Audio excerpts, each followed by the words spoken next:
It's been a very productive and positive day, but very busy as well. And I was doing a little bit of reflection and reflecting on how things have changed so much and how I've matured or how I've grown in new ways, and specifically in business as well, and with what I'm doing with my businesses and my investments, etc. And something that I've realized is I'm disgusted with the way in which I used to let people treat me and tolerate certain things about people. And because tolerating is in of itself a very ugly word, it's a very ugly connotation of just something that doesn't need to happen. Like when people say, oh, we need to be more tolerable, I cringe at that now. Whereas, maybe 5 or 10 years ago, I wouldn't have been so cringy at that. I would have tried to understand, but at the time, it was almost as if I was at the point of what you could say is suicidal empathy. And I think that this is what's happening with a lot of people, not just politically and culturally, but psychologically. It's like they want to care so much about the feelings or the opinions of others that they have this suicidal empathy towards others. Then on the flip side, you have people who are more self-destructive through their yearning to be great, or self-destructive in their yearning to amaze themselves. But the thing is when you get to a certain point of maturation, and maybe it's just me, I don't know, but for me, I've become unimpressed with a lot of stuff. And it's really because I start to realize how I used to take things very personally, because I thought in my naivete that people had similar mindsets as me. And all of a sudden, when I started to place more boundaries, I started to get more hate, and I started to get more people attacking me, and, all those things, like spiritually, rather. But one thing that I've concluded also with this is that you have to realize, people out there, that not everybody's going to be as kind as you. Okay, not everybody is going to understand the proclivity that you have toward goodness and truth. Many people will try to get a handout from you in your kindness. You might give and give and give. And the second that you start to put up some boundaries, be like, look, I want to give to you, but this has to happen in order to do so. That's when people will switch up. That's when people will start to project onto you. And you just have to accept it for what it is and pray for these people. Genuinely, you have to pray for them. And, I always found it easier to pray for other people than myself. And in the beginning of following Christ, over 3.5 years ago almost now, I found it easier to pray for other people than myself because, myself, I felt like, like I'm saved now, like I'm saved. So now, I didn't know that at the time. I didn't realize like the once saved, always saved by Jesus Christ is not a thing.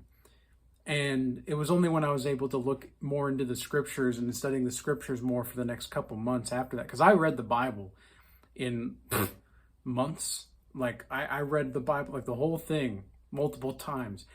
And it was just me studying the Bible nonstop. You guys know, if you've been like converted into following Christ, let's say, like I was an atheist for most of my life, and I really had this deductive reasoning practicality side of me that I always thought was true. Like I always thought like I knew what deductive logic and reasoning was. And it was only when I realized that it's actually logical to follow Christ that I started to think, oh, wait a second. Deductive reasoning, deductive logic is not actually what I thought it was and what I think it is.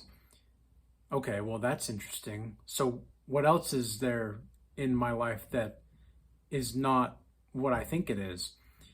And because as soon as I had that thought, things started to change. And it was only after following Christ that these kinds of things happened.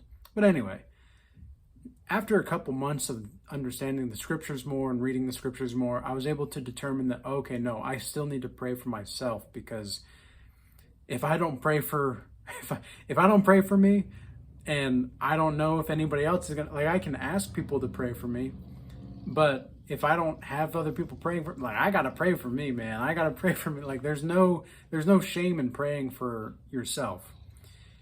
And so what I began to realize is, like, you have to have like this balance. Always put your focal point of origin for you first with God, in your relationship with God. And that will allow you to be kind enough to people. Now, what do I mean by kind enough? Well, it's because you're not going to be somebody to just let people walk all over you and everything like that, but you're also not going to be so distant and cold-hearted that people can't find you approachable or likable. You actually need to be likable and approachable to some degree. Otherwise, it's going to be very hard to do maybe business deals, or it's going to be very hard to make allies. It's going to be hard to live amongst people if you're not approachable or kind in other ways, and at least not trying, like if you're not even trying to be joyful. Because have you ever met like the most sad people, like the most pitiful people? They are just not ready for, like, weak people are sometimes disguised in this strength. Like, they're the most rageful, or the most projecting onto you. Like, they'll project who they want you to be because they want you to be somebody that you're not, because they're envious or they're jealous. And I'm not just saying that to boost your vanity here. I'm saying that because if this is the case truly, you have to use your own discernment, okay? The world is a weird place.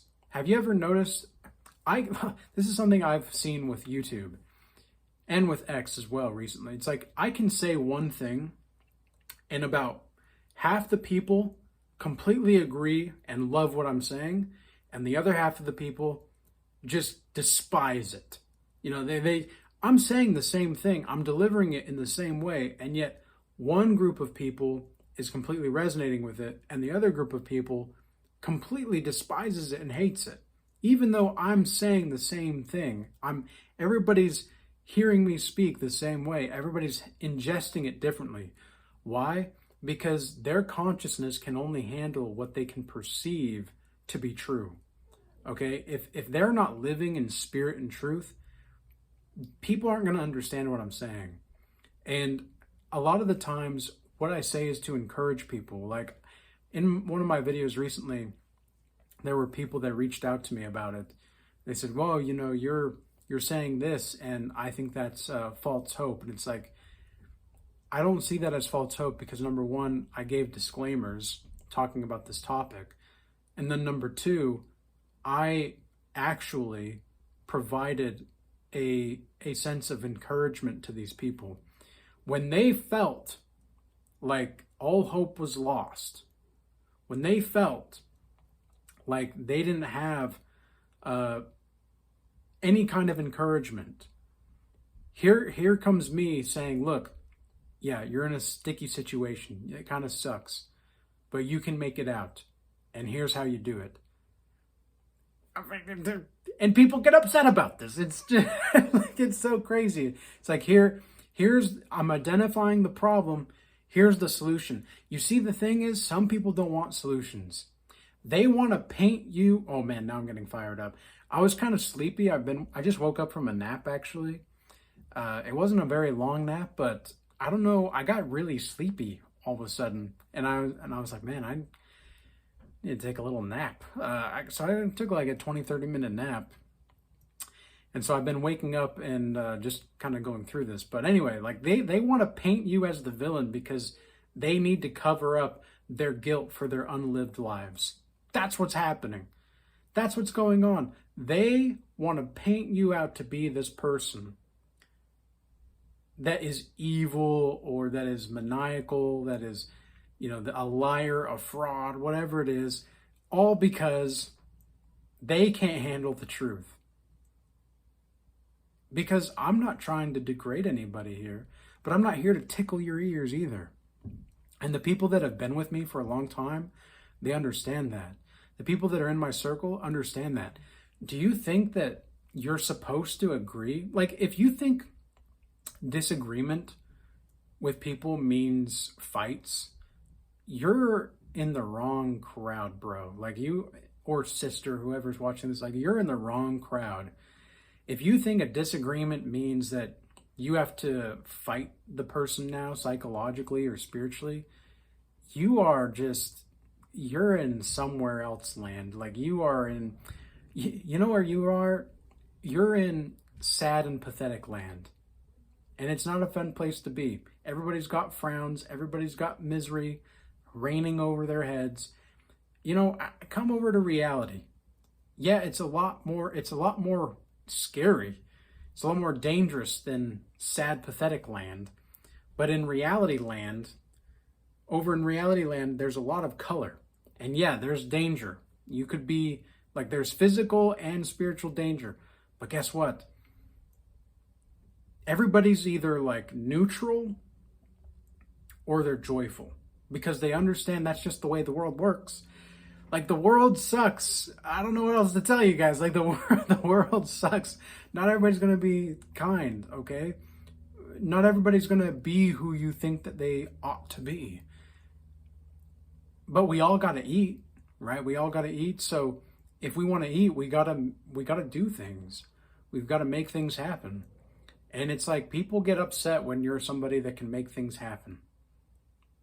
That's what's so crazy. It's like they are upset about your creative endeavors and your creative abilities. And they don't want to see somebody who they perceive as less than them doing better than they are. Wow, that's a bar, if I do say so myself. But the point that I really want to drive home is exactly that. Okay, so don't let these people who are in denial of themselves try to influence you into believing that you're something that you're not. Okay, the world is going to say its stuff.